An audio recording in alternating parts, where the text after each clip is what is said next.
Frozen shoulder নিয়ে কখনো না কখনো সবাই আক্রান্ত হয়েছেন এবং একটু বয়স যাদের বেশি তারা একটু বেশি আক্রান্ত হয়ে থাকেন এই ধরনের ফ্রোজেন শোল্ডার দিয়ে। এবং এটা আপনার জীবনযাপনের ক্ষেত্রে একটা প্রচণ্ড রকমের বাধা সৃষ্টি করে। হাত তোলা যায় না, হাতে অল্প ব্যথা, নাড়াচাড়া করলেই প্রচণ্ড ব্যথা হয়। তো কি করবেন এই ফ্রোজেন শোল্ডার যদি আপনাদের হয়ে থাকে?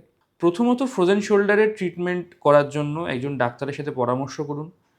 এই ফ্রোজেন শোল্ডারের ট্রিটমেন্ট ওষুধপত্র দিয়ে আমরা শুরু করি এবং কিছু রেকমেন্ডেড ব্যায়াম এবং ফিজিওথেরাপি আছে যেই দিয়ে এই ফ্রোজেন শোল্ডার থেকে খুব দ্রুত আরাম পাওয়া সম্ভব। হ্যাঁ, এইটা সত্যি কথা যে অনেকে যেটা বলেন যে ফ্রোজেন শোল্ডার নিজে নিজে খানিকটা ঠিক হয়, কিন্তু সব ক্ষেত্রে হয় না। এবং সম্পূর্ণভাবে এই ঠিক হতে যে সময় লাগে সেই সময়টা অনেকটা। তো সেই সময়টা নিজের জীবন থেকে নষ্ট না করে তাড়াতাড়ি ডাক্তারের কাছে গিয়ে এই ডাক্তারবাবুর কাছে গিয়ে তার পরামর্শ অনুযায়ী ওষুধ এবং ব্যায়াম দিয়ে বা কোনো ট্রিটমেন্ট থেরাপি ইন্টারভেনশন দিয়ে কিন্তু ফ্রোজেন শোল্ডার থেকে আপনি মুক্তি পেতে পারেন এবং আপনার সচ্ছল জীবনে আবার ফেরত আসতে পারেন।